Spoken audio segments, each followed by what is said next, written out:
The Heresy Accountabilibuddies Podcast is dedicated to all things Horus Heresy. This podcast delves into the grimdark universe where Primarchs clash, legions rise, and loyalties fracture faster than a Land Raider's track. But it's not just about the lore of the Horus Heresy. The Accountabilibuddies also explore the gaming side of things, from painting and modeling tips to product reviews and ideas to help you in your hobby. So, whether you're a seasoned Forge World veteran or a fresh-faced scout, this podcast is your Vox channel to the galaxy. Expect discussions on lore, modeling, gaming, and maybe even the shenanigans that your hosts somehow seem to find their way into. Remember, in the grim darkness of the far future, there are only two things you can count on: heresy and your trusty Accountabilibuddies. Welcome, everybody, to episode 107 of the Heresy Accountabilibuddies. Tonight we have a jam-packed show full of jam and jelly and marmalade and all of that good stuff, because all of those are, in fact, delicious. But we're going to introduce everybody tonight. I'm Jack, followed by my co-host of... Dan. Duncan. Jamie. And John. And Jack. Before we get started, we're going to do a station identification. Do you love resin bases? Then go to our sponsor, Elric Hobbies, for all of your basing and basing accessory needs. Use code HERESYABB at checkout for a discount. Legendary Monument Hobbies. Monument Hobbies is a one-stop shop for all of your painting needs. Use code HERESYABB at checkout for a 5% discount on your purchase. Pop Goes the Monkey. Find maker of third-party accessory bits of arms, legs, backpacks, and more, where you can get 10% off your first order over $125 with code HERESYABB at checkout. And thank you to our Patreons. All right, to start it off like we always do, John. Yeah, so this week we definitely had some stuff going on. I was able to get some of the Vanguard miniature stuff that I ordered built. I built a not quite official Warhound Titan for Titanicus scale, so I could glue it to some of these war memorials during our Wednesday night hobby special.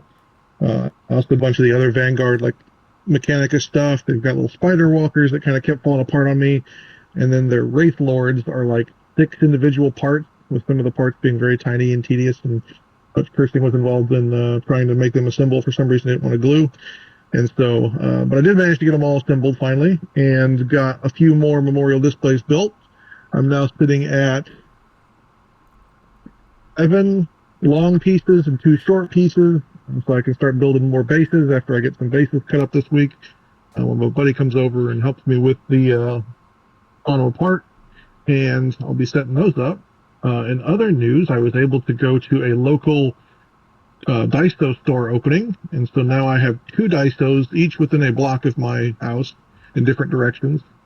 And for some reason, this one didn't have any of the display bases I needed, but they did have a bunch of the shipping containers for making more terrain later. So I picked up about 30 of the shipping containers and cleaned the store out. So hopefully they'll be getting some more in later, and I can start stocking up some more and building a shipping container table or something like that. So I definitely need to figure out what I want to do with all these things now that I got hundreds of them.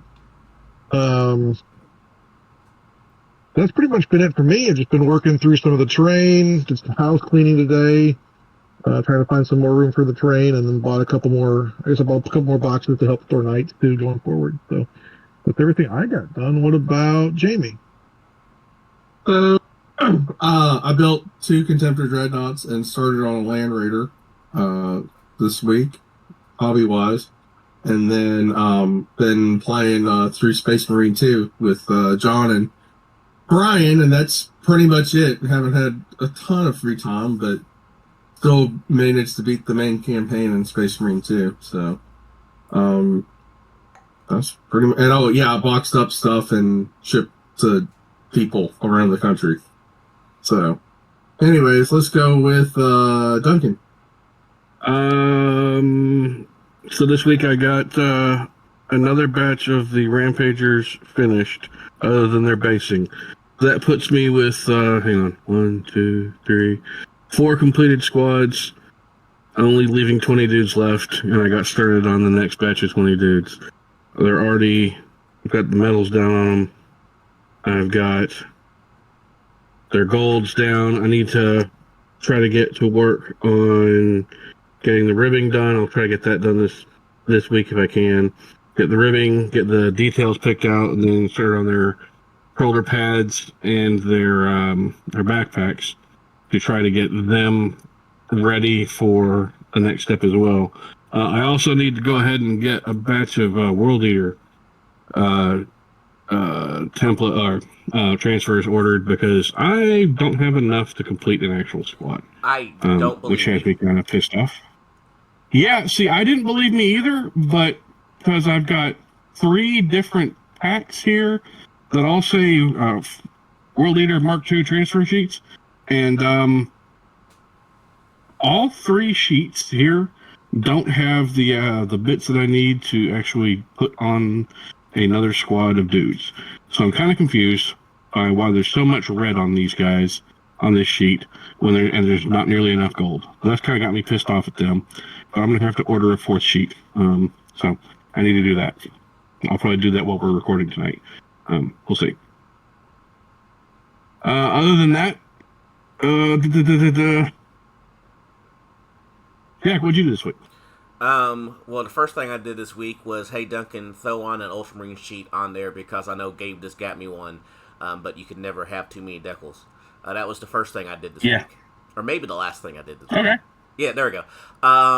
See here, I played with magnets, played with more magnets, bought more magnets, and through the appropriate application of magnets, the Mastodon is 99.99% done. I have to add mud to the tracks and around the bottom of it after this podcast, or maybe during this podcast, and it will be 100% complete. Only took me 11 months. A lot of blood. Hey, Jack, your transfer sheet's out. Of course it is. Oh, well. Yeah. Oh, well. So I didn't get that hobby progress done. Dag nabbit. So after I did worked on the Mastodon, I kicked it over to Dan for his hobby progress. Yeah, Dan has no hobby progress this week. Dan had to get employee reviews and a year reviews done and holiday parties for work, and didn't get a chance to do that. But my goal for the week, so I'll be going over to Michigan for a week, starting a week from tomorrow. So my goal is to get the airbrush down on these cataphracties, so then I can take a little temporary paint setup and start doing the brushwork on them. So yeah, not much going on, but hope to get more. The good thing is the reviews are done, so now I don't have to worry about that anymore. So yep. That's everybody, right? I think. Yep, so that takes us over to the news. The news. So, Games Workshop, as we talked about last week, dropped their made-to-order Space Marine Command Squad or Company Command Squad and Space Marine First Company veterans. The Company Command Squad is $125 for the old 5-man Command Squad and then the 3 characters.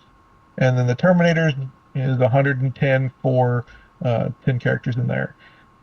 If you're looking at GW prices, I don't think that's terrible, but again, you could probably find them other places cheaper, and you're going to have to wait 180 days at least to get these figures in.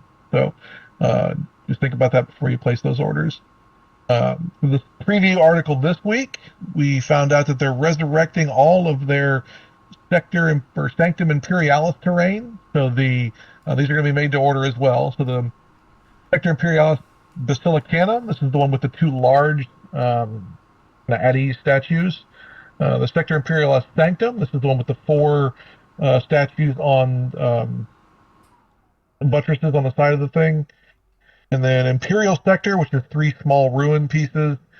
And then the Manufactorum building is one little ruined piece of a building. They're also bringing back the Sector Imperialis Objectives box. This is the one that came with a single drop, escape drop pod, a Xeno tank, some transmitters that look like a virus bomb, and then a Medicae servitor, as well as an operating table. Those are all going to be made to order. And then for a change, Warhammer Plus is actually going to have a Lore Masters article / show on Dreadnought. So it's going to go through all of the different Dreadnoughts during the Heresy, as well as the ones in current 40K. And then there's a little bitty hint at the end of the article that says, next week Warhammer community will have reveals for the Old World and the Horus Heresy. So it'll be really interesting to see what we kind of get coming out next week from GW in that instance. During the week, we got a preview of a brand new faction. I don't think I've ever heard of these guys before. The Iron Hands. I don't think they ever had models. It's really weird. They got a new character that came out called a Praetor. Have you guys heard of these? Don't lose your head on that joke, John. All right, I will say this is a pretty deep model. I think it's suffering from insanely being busy or the fact that it's only 2 colors and they didn't really add a lot of differentiation in there. But it's hard to kind of pick out details sometimes on this model. It's got a lot of cool pieces that I think it'd be good breaking it apart. Little skull, servo skull, spider is kind of neat on his shoulder. The funny thing is, all the Iron Herons players, a lot of them that I saw, even though the model looks, I had no problems with it. I thought it was pretty cool. They're all bitching still because they didn't like it. I don't know if it's mainly the paint job they did on it or not, but yeah. I love that thing. I think it looks amazing. Yeah, I thought it was a pretty badass model.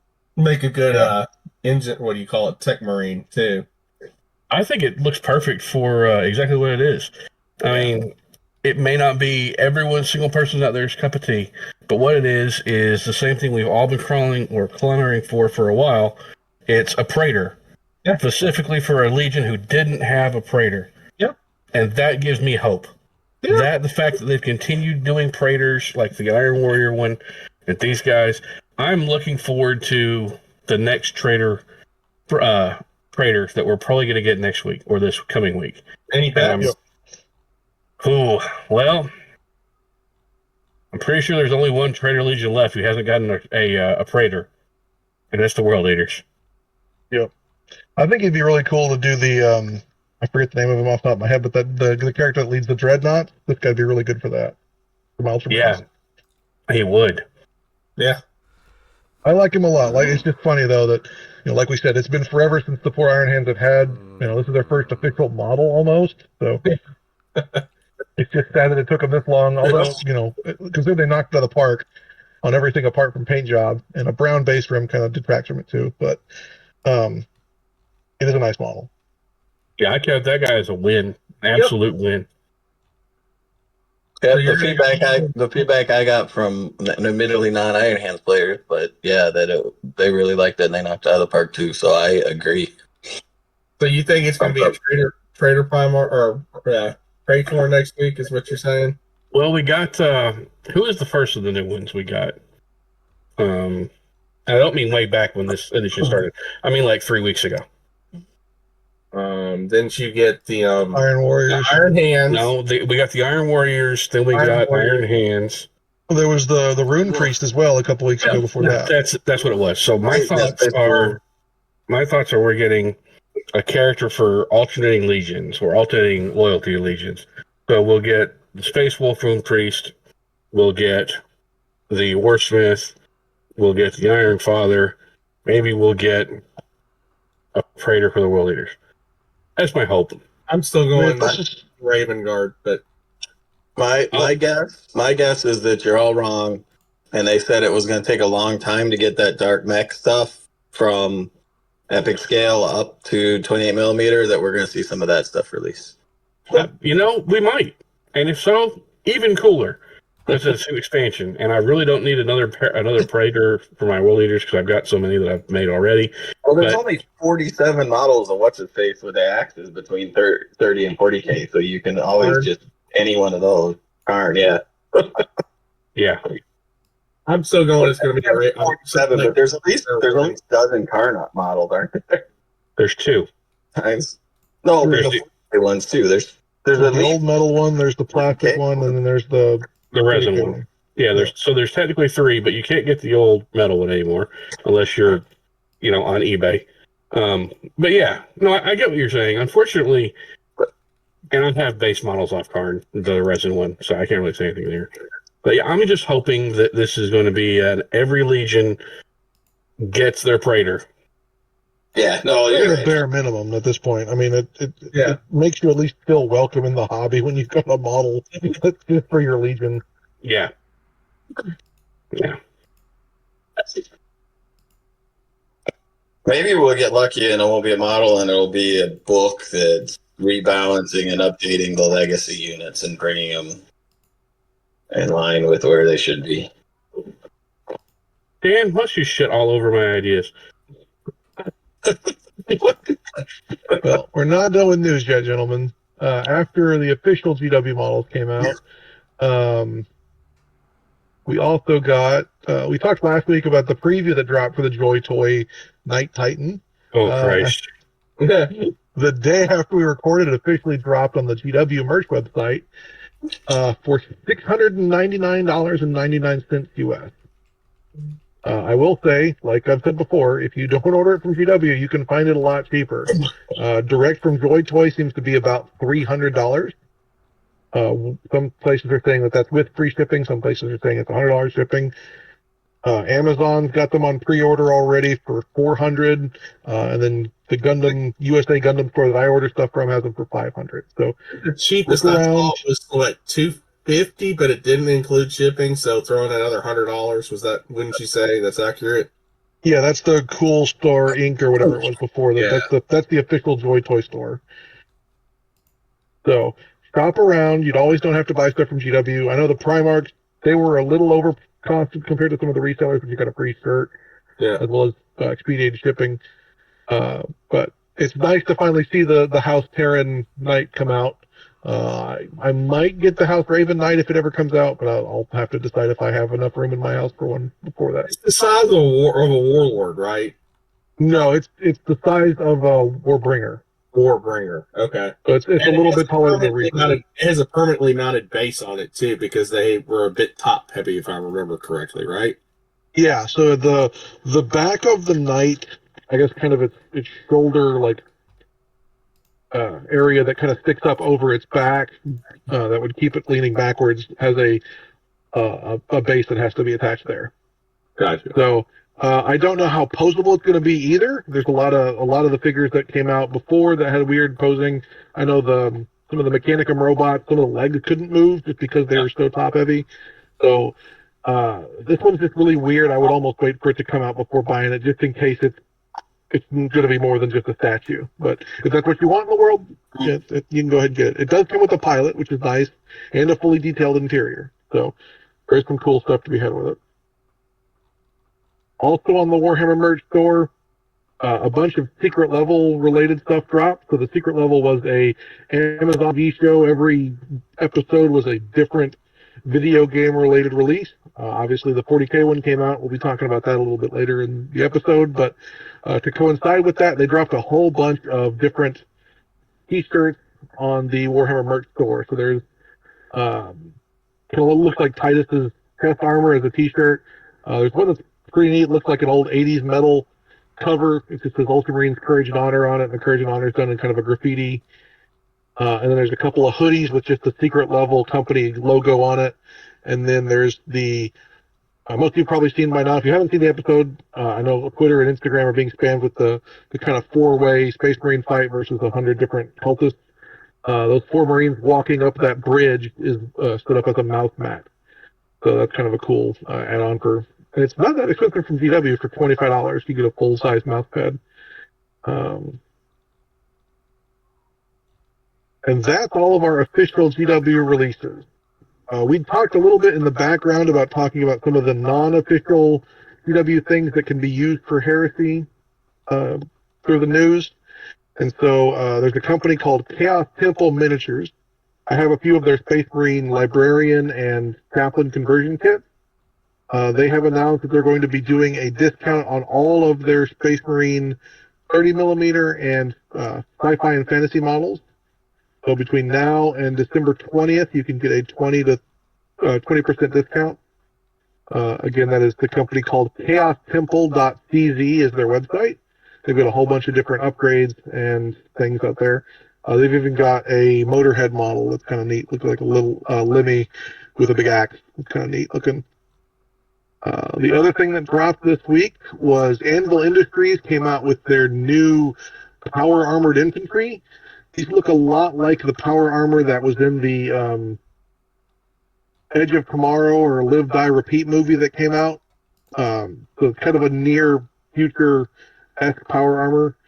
These would be really good for Ogrins or for any militia, kind of bulked up militiamen you want to use. Those are just about to release from Anvil Industries. They have the pre-supported models, the STLs you can buy already, and then they'll be shipping some pre-made models later that you can buy now. And that's really all the unofficial news that we've got coming out. Anybody else see anything else, or do we want to move on to?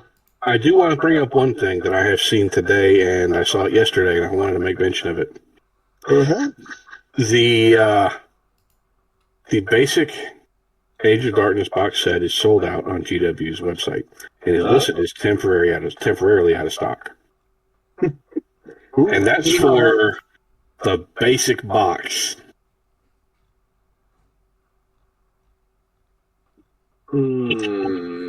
Which means the only way to get rule books is digitally now too, right? Yep. They never officially released it separately, but I remember. That's what I was going to ask. That was my question. Was I didn't think they released the book yet, the rule book by itself. They have released the rulebook by itself in digital format. Right now, it's in digital available. Right now it's available in digital only, from what I can tell. So that's kind of a thing. And the last time we've seen something like this done with various other editions, especially around this time of year, or leading up to possible new announcements of new editions, has been with the first things to go, was the old Lost Leader box, or basically the Age of Darkness book is out. They have it. $70. Okay. It's right next to the out of stock Age of Darkness book or box set. So. Well, there we go. It is weird to see that box go out of stock. Yep, it is. I mean, you can still get it like Amazon, but yeah, it's weird. It's gotten also a little pricey over the. It has. Wasn't it $250 when it first came out retail? Or was it even less than that? I think it was $250, and then it went up to $3 something, didn't it? It's $350. I can't remember honestly because I bought 2 of them on drop day through my friendly local, and I got one of them for half off. So I honestly don't recall. I think they were $2.99 to start off. Yeah, I don't remember because I was spending free money from hobby store as well. And selling my magic cards. While we're on that though, before we move away from the news, did we want to talk about the Pop Goes the Monkey releases? Oh, yeah, thank you, Dan. I completely forgot about that. So yeah, our friends over at Pop Goes the Monkey have come out with 2 of their 2 new models in their what is called the Heroes of the Heresy line. And so these 2 models are supposed to represent some maybe famous or infamous, depending on how you feel about them, characters that have exist in the Heresy line. And so the official names for these were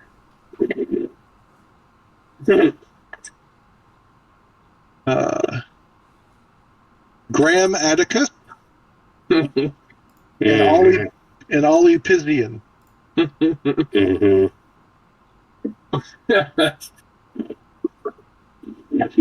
Completely different than any characters that we may or may have issues with.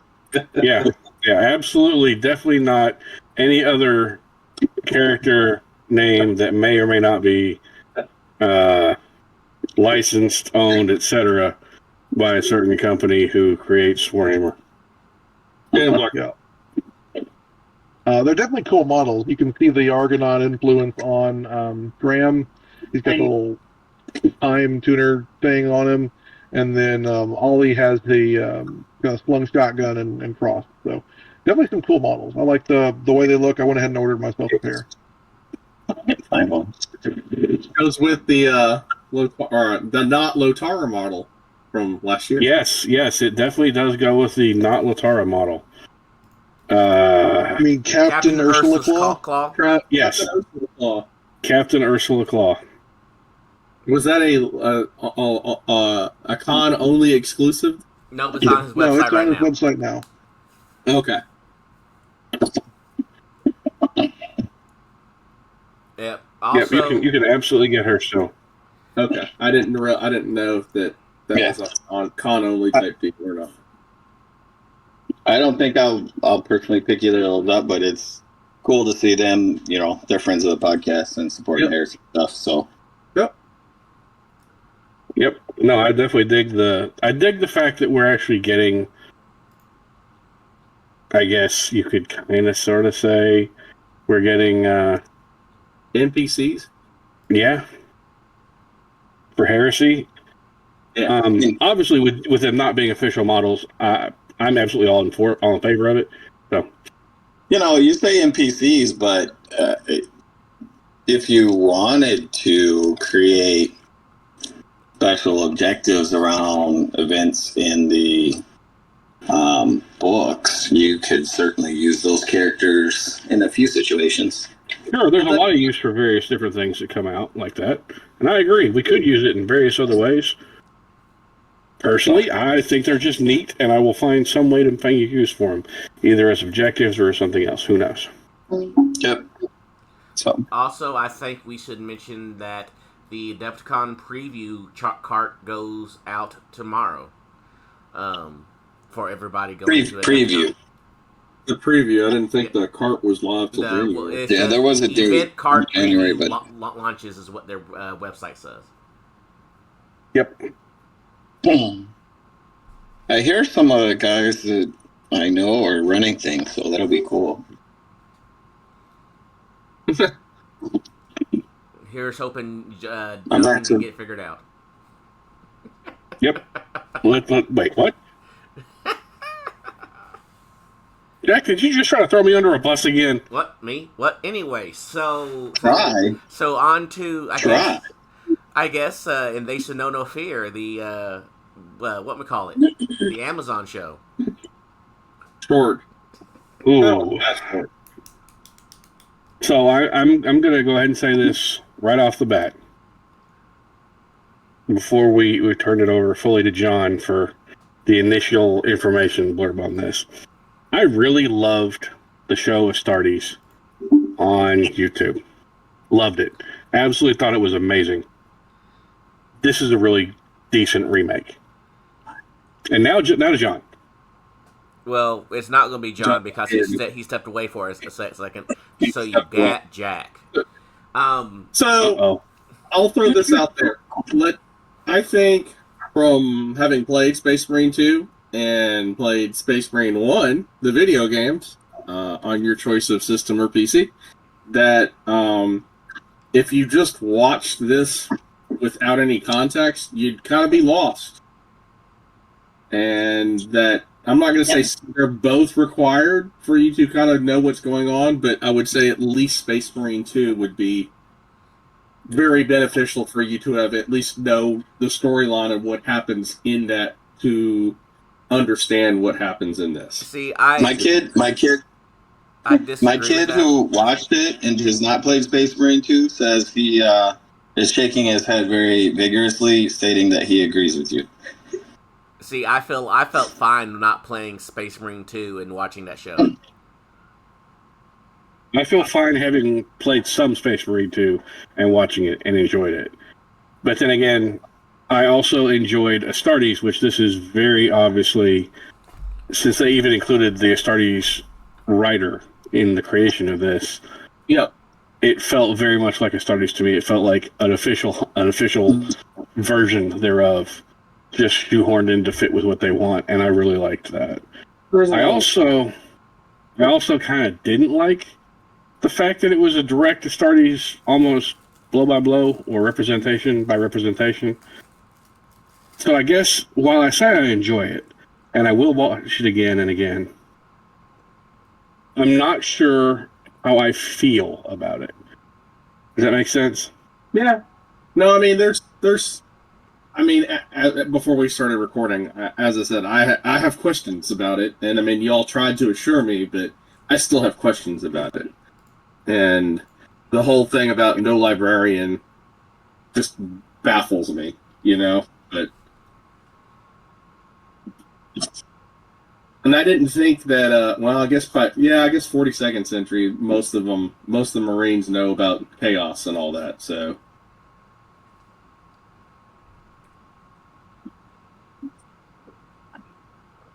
The whole entire librarian thing, I look at it as maybe there wasn't a librarian on the ship. Well, they had like a whole battle fleet, man. There was a battle barge and multiple strike cruisers, and then like frigates, and they. At one point, they had, if you follow Space Marine 2, they have Calgar there. Well, but this isn't really about that. This is later, from what I can tell. It is. It's after the events of Space Marine 2, but still, I mean, like, that fleet has a chappie in it as well, so... Yeah, I'm not saying it doesn't. It's just a little different. What I'm gathering is not playing Space Marine 2 may have been a good thing for me. Maybe. It's very dark. Like not the subject matter, which is grim dark anyways, but like the actual lighting of the animation is very dark. But that's a trick that everybody uses to cut down on the CGI expense to not have to show as much detail. So I'm going to speak to that. Yeah. The other day, while I was driving home, I got a call from my buddy Jack. Okay. And I can pretty much relive this entire conversation right here, right now. And it's really kind of quick and simple. Sure. And it was, "Hey, Duncan, how are you?" And I was like, "Okay, I'm good, Jack. How are you?" He's like, "Have you seen this episode yet?" And I'm like, Yep, I watched it today."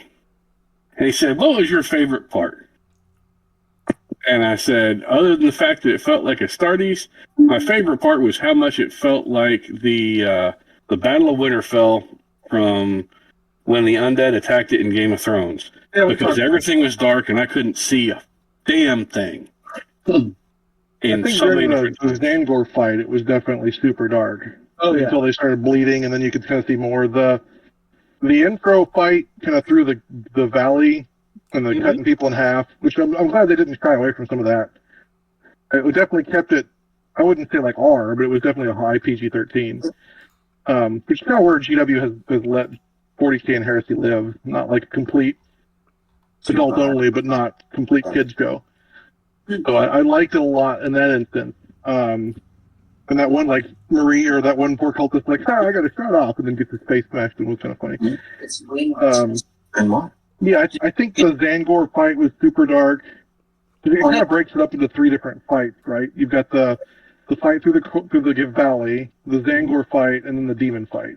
Yeah. So during the Astartes, you could kind of get an idea of what was going on with that fight, trying to blow up the ball and do things. With this one, it didn't make a lot of sense to me. Like, okay, we show up and we blow up a statue because reasons, and then because we're blowing up the statue, the demon comes out. And so it was just really odd to me that it didn't seem to make a lot of sense, the way that one, the throughput of logic in that. Yeah. And as we had put it earlier, like, shit was big because they sent 4 Space Marine, or primary Space Marine, instead of the normal 3 that they literally take over worlds with. Yeah.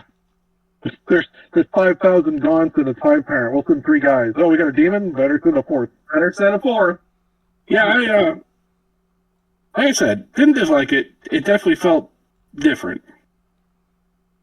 I enjoy it. I'm going to have to go back and rewatch it in different media glaze because I watched it on my phone the first time, and my phone was already super dark apparently.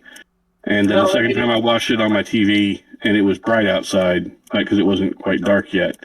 And so again, I was having that darkness problem. So I'm gonna try to like turn off all the lights and watch it on my computer and see if it still is dark.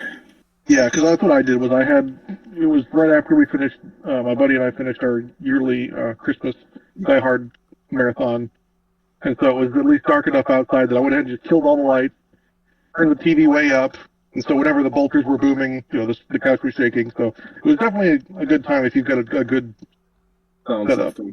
Yeah. No, I watched it in 4K on my TV, one of my better TVs, and it still is very dark. So,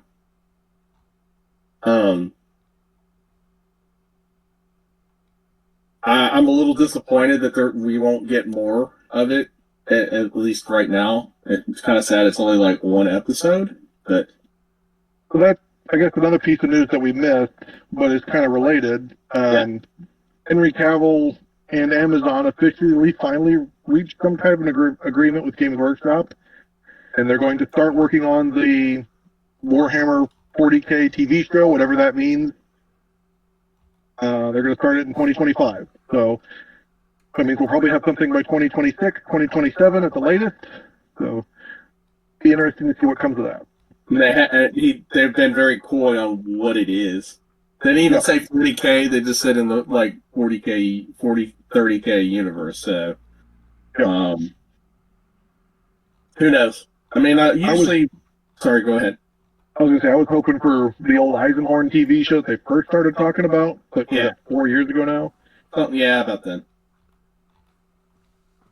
I don't know. I mean, usually, the amount of money they spent on the Lord of the Rings series on Amazon is ridiculous. But bad as it was too.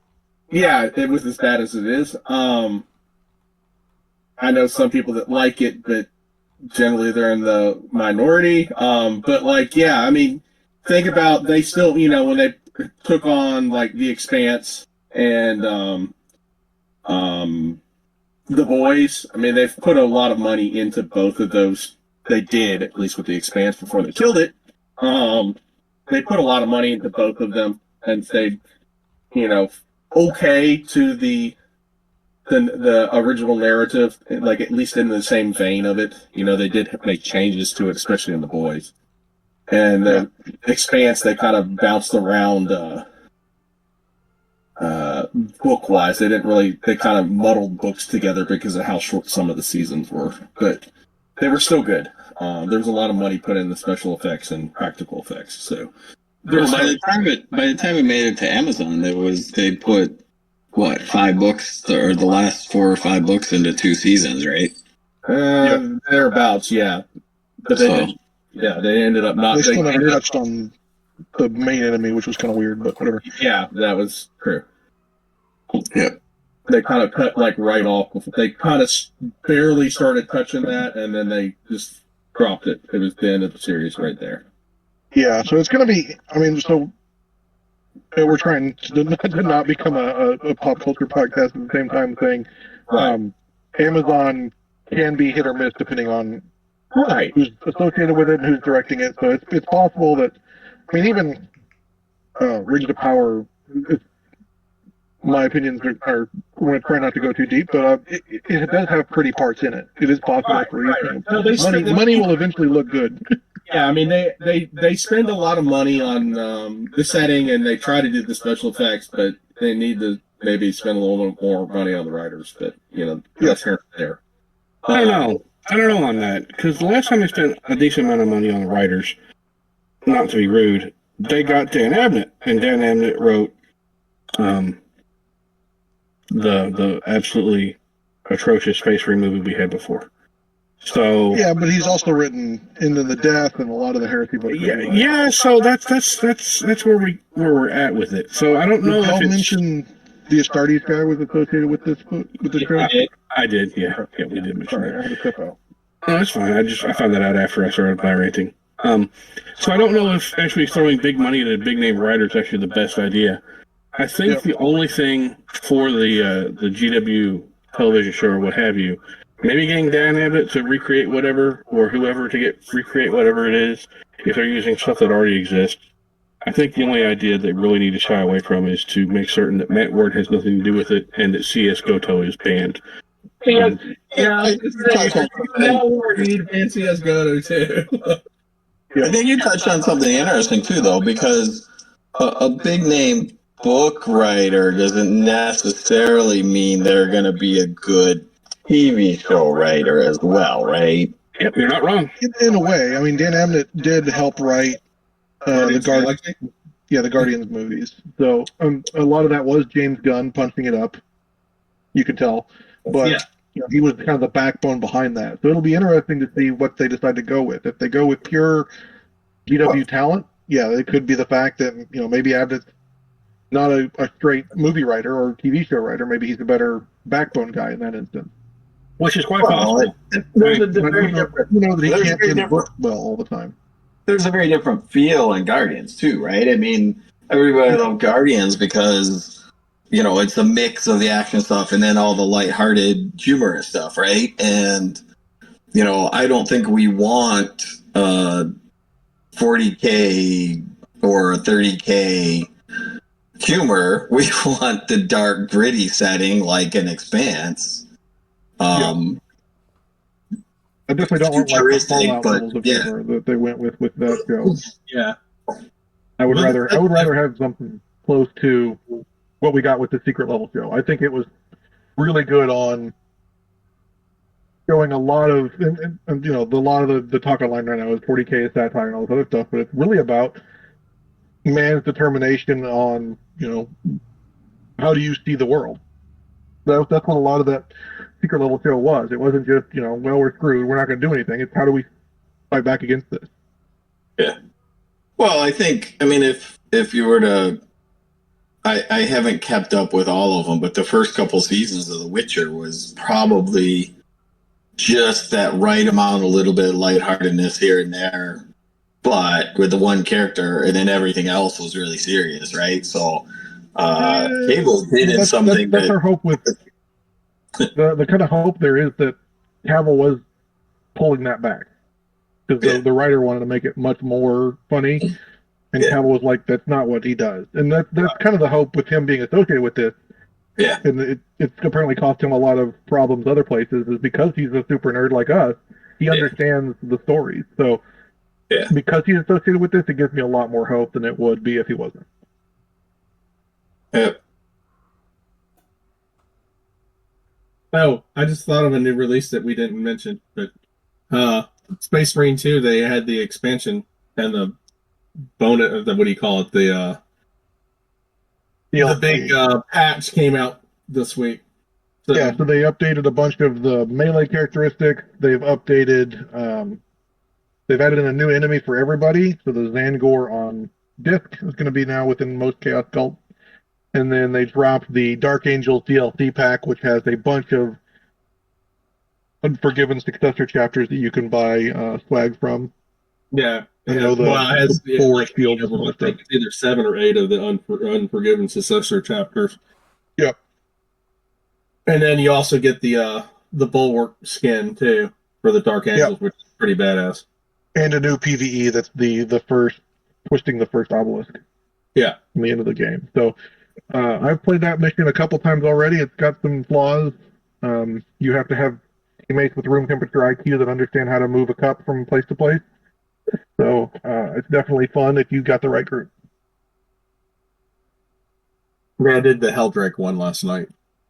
Yeah, that's a fun one. At this point, I think I've beaten all of them at least on 2 or 3 of the difficulties. My Bulwark maxed out last night, so I need to start looking at other classes. Yeah, you'll have to, when we play again, you'll have to explain stuff to me because I'm not 100% on everything. I was just like, okay, I'm just gonna go kill stuff. Yeah, there's a lot of that. Yeah. But back to the secret. What do you call it? Secret levels, whatever show. I think you should watch it. It's good. It's not without its flaws. If you've got Amazon Prime, definitely watch it. I wouldn't subscribe to Amazon Prime just for it. Exactly. Yeah. But yeah, I think it was fairly well done. And it's not live action; it's a CGI cartoon. If you know, so.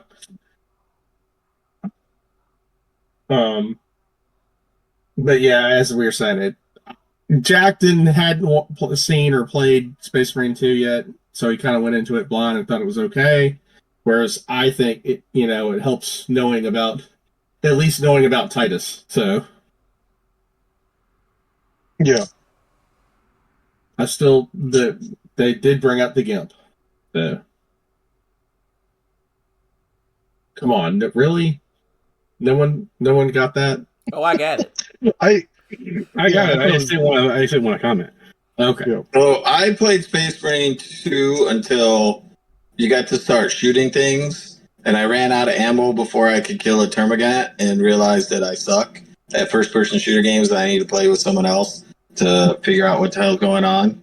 So I don't know much of the story. If you can get through the Death Watch section, we can definitely help you, Dan. But you've got to be able to beat the Death Watch section by yourself. Oh, okay. I'll have to give it a go again. To be fair, I did get my wheel set up, so I also did spend some time playing Gran Turismo, trying to learn to drive again, because I kind of knew this, but it is way different playing driving simulation games with a wheel and pedal setup than it is with a controller. Way different. No, I mean, I don't know. Some people with Space Marine 2 have said it was kind of very hard to get the timing down on the melee and blocking and stuff like that. And I'm still not 100% with it, but I'm also playing on the a PS5, whereas I don't think it has. The PS5 has some buffs, especially with shooting, like aim assist and stuff like that, which I didn't think it was available on the PC versions. There's some of that on the PC that's there. I think the biggest thing is when I started playing, the AI was really bad, and so I turned it down to as simple as it could, and even then I was having trouble with some of the AI helping on the first, defend the pylons mission. Mm-hmm. But with a decent human, just one or two, it definitely helped out a lot. Yeah.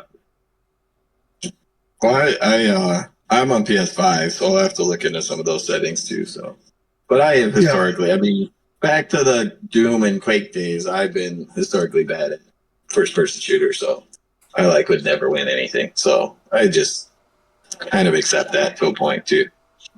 Yeah, and the bonus with this game is it's cross-platform, at least with PvE and campaign. So even though I'm on PC, I can still help you out once you get to that area. Okay, cool. I'll have to try and get back into it one of these days. John and Odin were both playing on PC, and I was playing on my PS5. And I know, I can't listen to the show, but I can't. My wife bought Asher a copy for his Xbox, so in theory, I can play with him. So yep. Yeah. Taylor was really jazzed about it. He came in while I was playing it and was watching me gut termagants and hormigons like crazy. And he's like, Dad, that's a lot of blood. I really like it. I was like, okay. Thank you. You're drenched. So. Oh, yeah. Covered. I'm like, hey, look, I'm playing as a Blood Angel, not as a Ultramarine. But yeah, the Icor is quite hot. Mm-hmm. It's a fun game. I just haven't had a chance to play it enough, and I really wish I had more time to play.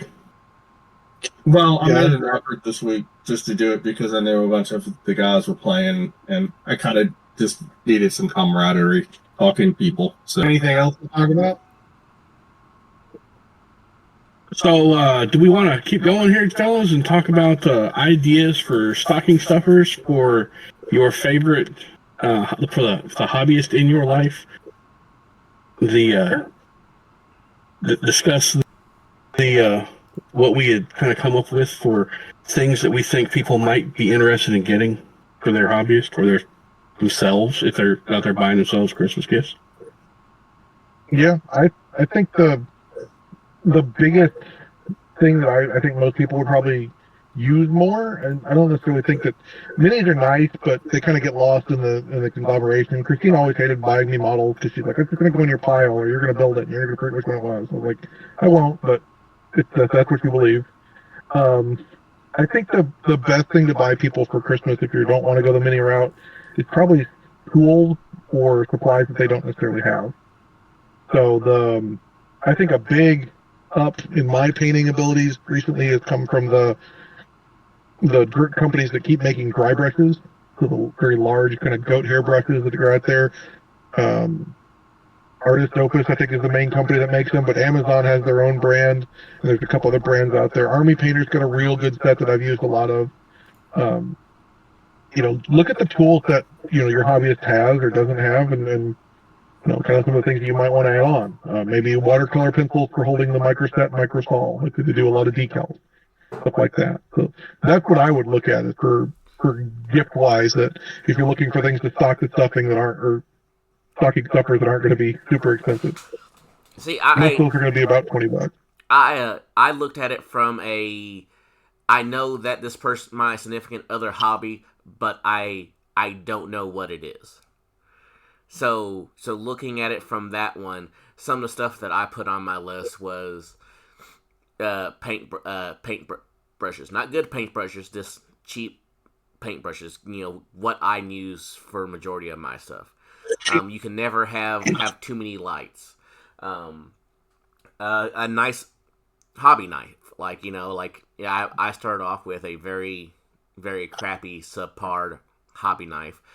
Duncan, I'm pretty sure, still uses a box cutter because Duncan. I do. I absolutely do, because the blades are interchangeable, and unlike most round hobby knives, like an X-Acto knife, this has got an actual bigger, larger handle, so it seems to allow me better control because I have less likelihood of it rolling around in my fingers. So yeah. I found one that's close to that I found on AliExpress. It's square, and the base can hold 5 extra blades. And that's my new travel knife. So that way when I travel, I can just pick the blade out the front. Does your box cutter for your hobby sit next to your big button remote for your television?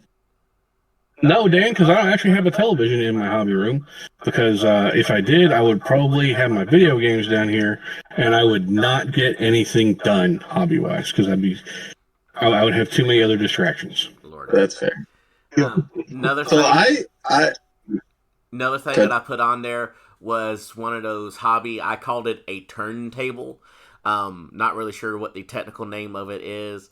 The Miss referred to it as a cake decorator tray. A little spinny thing. Tamiya makes them. You can buy them literally for cake decorating. That was another thing. That's fairly cheap and easy to get a hold of. Painter's tape. Ones are called tank turntables or something like that. Yeah, I like layered ones for paints too. The like spice racks that same kind of spinner setup, but they have poles that go up and stack together, and you can have like 3 or 4 layers of paints on them. Another thing that I put on there was the painter's tape. Kind of, I use the blue household painting tape probably more than I use the Tamiya pinstriping tape for masking. And then, this requires a little bit of snooping on your behalf, but, walking in, seeing what brand of paint they seem to have the most of, or they talk a lot about, and maybe buying a complete set. That one's going to be, a big gift, a gift. But, if you walk into their room and you see them painting and using and talking about, I don't know, maybe pro acryl. Maybe that's a good example for reasons. Maybe you go online and buy them the complete pro acryl set, and maybe you can find a discount code someplace. Where would that be? Pretty sure you can find that. You can get a certain percentage off there with the code Heresy ABB. 5% off. That'd be on heresypodcast.com. You can find a link to there at heresypodcast.com. Yes, Joe. Yeah, but all of those are easy. You don't have to know exactly what they're doing. There's no, I need to find the right color paint. I need to get the right decals or anything like that. It's here's stuff. I want to support you in your hobby, but I have no damn clue what you do. Also, another really good stocking stuffer that the Mist has gotten me more years in a row than I care to count is super glue. Super glue, and more super glue. Yes, that's one that appears very prominently on my list as well. And you actually turned me on to the super glue that I use these days, and that's the one I want to give a huge shout out to. And that would be the Loctite Gel Control Super Glue. It's like $3 for a bottle, and I use out of it. Yeah, I like Bob Smith, which you can find at most hobby shops because you can swap out the tip. But Bob's BSI seems to have got.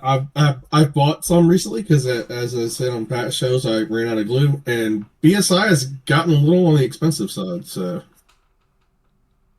for glue, so I go a completely different path than you all, and because all that hobby stuff I buy myself, right? And if I need it, I'm ordering it, but you guys always talk about the Joy toys and the Games Workshop plushies and the various board games, right? Like I have Munchkin 40K that I never would have bought for myself.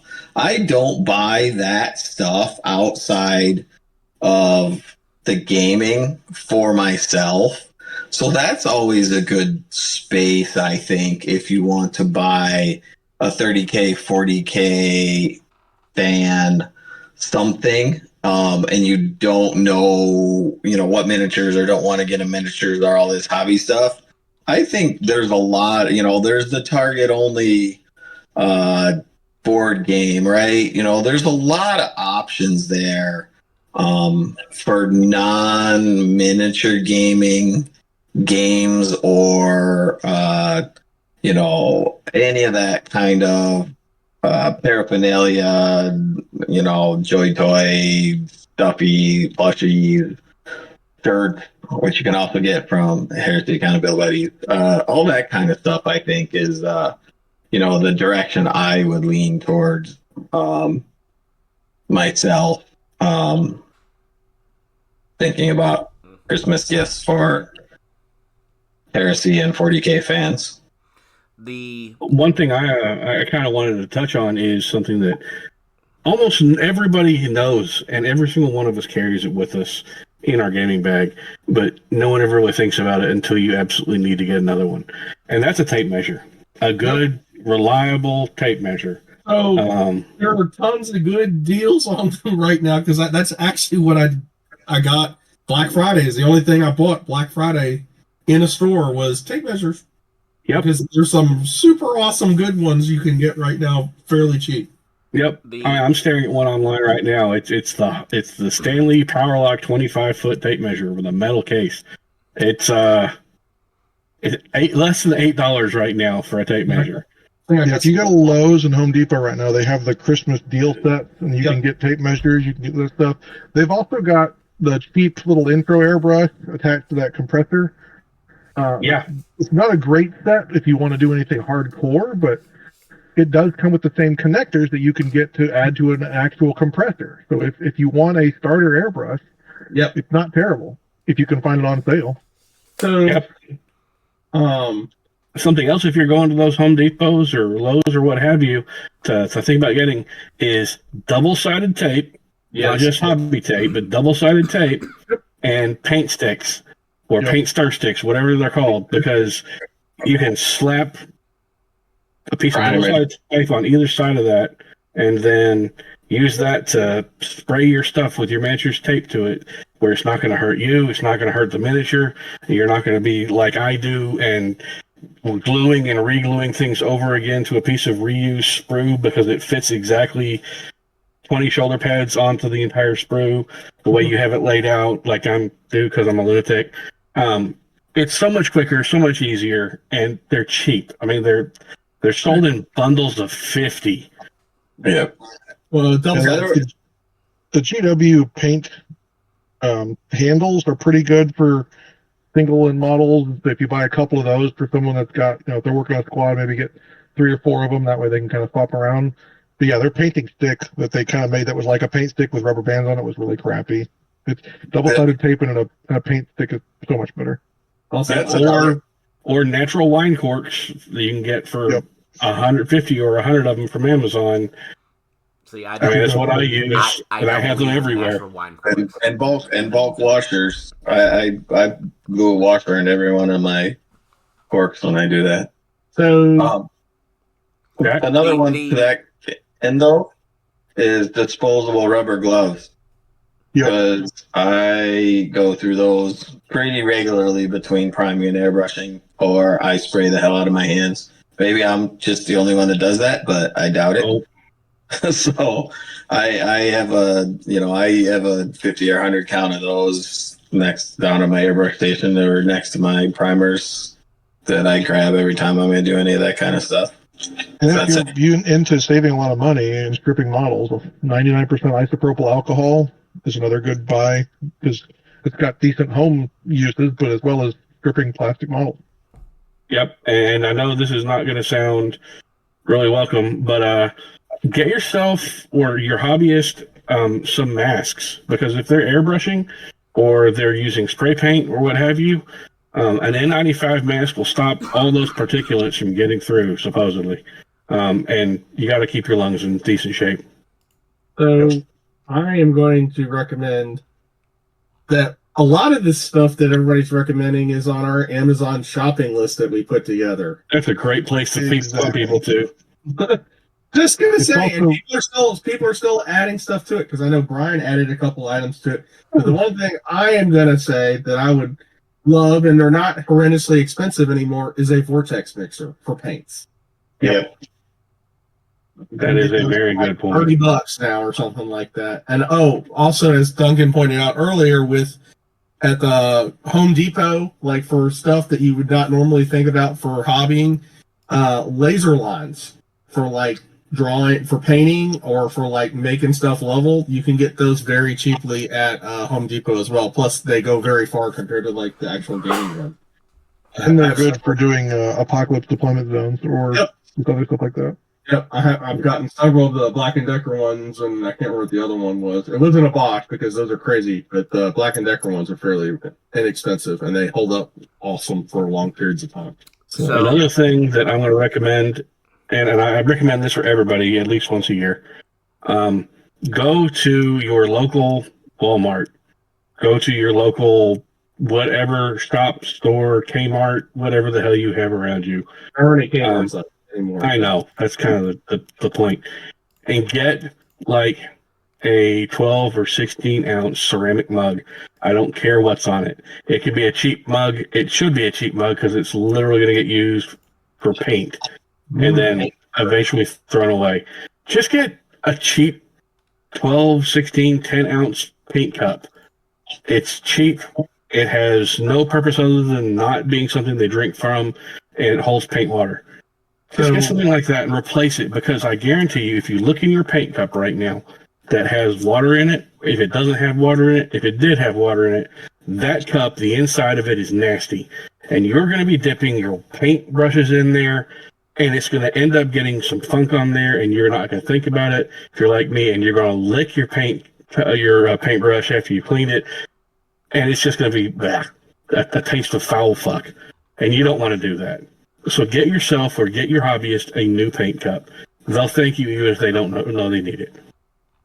I used to do that and toss them every now and then, but what I've started doing was I started buying some of they're called paint pucks. You go online to paintpuck.com.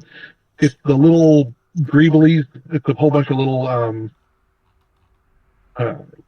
it's something you stick in the bottom of the cup to wipe your brush on. So a lot of the more expensive paint cups out there come with up on the bottom that knocks a lot of the particulates out of your brushes. You don't have to worry about squishing it around as much and drying an awful lot. But these paint pucks for $16 for $16.99 for 3 of them. You can find them on Amazon as well. And these will go inside of any cup. And that's what I've started doing now for a lot of my cups, because, like Duncan said, I started tossing the cups because they were getting disgusting with these rubber paint pucks. Just being rubber, it just knocks all the paint off when you want to and move it to a new cup when it starts looking too bad to keep. I don't understand what you mean when the paint cup gets too nasty. I don't understand any of that. Yeah, I wash every time. Before I got the paint puck, wash I your paint was cup? keeping the cup on my stick. Well, before I got the paint pucks, my cup stayed on my desk, Uh-huh. and it was just dark colored. Uh-huh. And so I washed my cup out, or washed my brush out one time, and it dislodged 4 dead flies. I wash every time when I start painting, the first thing I do is if it has water in it or not, I take my cup and I rinse it out and I put brand new fresh water in it. I think this could go on to a whole entire different conversation of what's the most disgusting thing on your hobby desk, because A, I never changed up my water cup. B, I put more water in it when the water has evaporated. And C, if there's dead flies in there, I'll just put them in resin on the base for my death guard. I have an Erebus model, so I think that covers that. Yes. I have a clear jug of used up 99% isopropyl alcohol that's got tons of sublimated resin in it, and ABS plastic that needs to go outside and get cured to be able to get filtered and cleaned. It's 3D printing is a whole other conversation. Yeah, so I just picked the paint cup off of my desk, and it was like somehow attached to the desk. And I'm looking at it now, and yeah, this water has like a surface glaze. I haven't moved this thing in like 4 years, to be honest. So I got that Cry Gruffy system that you kickstarted too. I know, Duncan. Yeah. And I'm not a fan of their little snap together modules, but the cups with the brush holders on it and the rubber for cleaning your brushes in the bottom are really nice. And again, it's got a little handle so you pick it up and take it over to your sink and wash it out and put clean water in it, so you're always using clean water when you're painting. I guess maybe because I do so much glazing, I want my water clean because I don't want picking other colors up onto my paintbrushes from my paint pot. Have you tried the refillable water station, Dan, where you push a button and it flushes it? No, I haven't gotten that far. I just added that to our list on Amazon, but it's definitely out there. I've seen people use those before to do a lot of glazing. So no, I got for our cats. I got a plug-in fountain so that it like springs some water up that they could drink. You could use that and just wash your paint on top, and then it'll keep flowing through there. And it's got a little kind of sort of filter in there, so that you'd always have clean water on the top.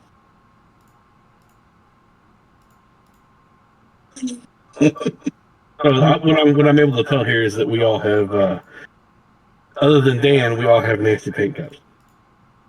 Yeah, I clean mine about every 3 months. So. The missus came in here to tell me that if you go to buy the super glue that Duncan was telling you about, go to the stationery section of Walmart versus the hardware section of Walmart, because there's like $1.50 price difference in the two of them.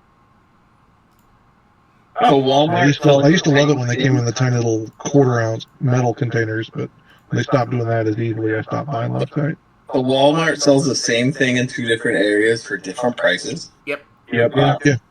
It's slightly different packaging. The stuff cash register is usually priced higher than if you find it out in the store. I'll also say this: if you get the Loctite ones that I've recommended that have the plastic container around them, when you think it's empty, break it out of the Loctite plastic container. You'll find the metal tube in there, and you've still got a lot of glue left in there, and you can just roll it like we used to with, or like I still do with toothpaste. Somebody needs to design a holder that's like that plastic bit, but you can open and close it and put the little tubes in there and replace them. Because that would be good stuff. That would be kind of neat. I agree. Anyway, what out there do you all think is something that you would recommend to someone else as something that they should have as a hobby stuffer? Let us know. We got Discord. Everybody has dice, and like some sort of like army specific or cool dice bag is also another cool option. Yep. Dice are super personal, but I would say like the specialized dice, if you can find those out there, scatter dice and stuff like that. Those are always super hard to find. I always keep I forget what company makes them, but it's a D6 where every side is a different size. That way I'll never accidentally pick it up as a turn marker. Those are things that aren't super personalized to specific armies. So, if someone bought an extra one of those, it'd be really cool. One of the things I primed recently is last year at Adepticon they had a D6 holder that's like the size of a small objective marker. I think it was probably somebody 3D printed it for the Firex guys. And I primed that up to paint it, so then I'm going to use that on a table with my turn marker in it this year, I think. Yeah, GW used to make the sets of the little servo skull dice holders back in the day. I think it was 5th or 6th edition. Those were pretty cool. Still got a bunch of those because I was going to use them for Scarab Swarms. I have a D6 that's really large in size that I used to use until I realized that it was the collector's edition giveaway for the Gen Con Origins crossover convention in the 90s. And then if I ever actually lost it, I'd be gutted because it means a lot to me. So I stopped using that as my oversized turn marker die and have it stashed in the house. I had a dice like that. ReaperCon one year gave them away. It was woodcut Texas D20, and Christina loved it. But for some reason, the dogs thought it was a chew toy. Never liked any other dice but that one. So I had to end up hiding it, and she could never use it. So I'll just throw this out there as for Christmas gifts, because it used to be a tradition for our family. The calendars, right? And I know we talked about it earlier that the GW had calendars they put out, and the Horus Heresy one was out. Well, it's back in stock right now. That Horus Heresy 2025 calendar is back in stock for $20. So, well, it was out of stock, so I went ahead and bought the 40K one from the GW main site. Well, I'm looking at the Horus Heresy one now. Okay, well, I guess I'm going to have to buy another one. Yep, you're right. It's on the merch store. Just throwing it out there. It's in the merch store. So, and the cool thing about those is you can cut them in half, cut the dates off of it, and now you have nice art to put around your hobby area. Yep. Those are all definitely things. Anyway, like I was saying earlier, what do those of you who are out there listening think is something that would be cool as a hobby stocking stuffer? Let us know. Add it to the Amazon list that we have on our Discord. Talk about it on our Discord. Let us know via Facebook. Let us know in the Facebook group. Just tell us anything that you think is something that's going to be neat, that's going to help some other hobbyist out there out and help them get stuff done and be good and positive for their hobby. Share the secret. Share the love. I mean, that's what this is all about, right? And speaking of our Discord real quick. Oh, go ahead, Dan. No, I just said Woodford Reserve. All right, that's fair. Speaking of our Discord real quick, I would like to thank everybody for the first 2-week hobby challenge. It officially ended today, and we'll be putting up the next secret word, which is going to be Holy Globules. That has to be associated with your next 2-week hobby challenge. But everyone that entered 2 weeks ago officially finished today on time, and so we're ready to move on to the next phase. Kujorball.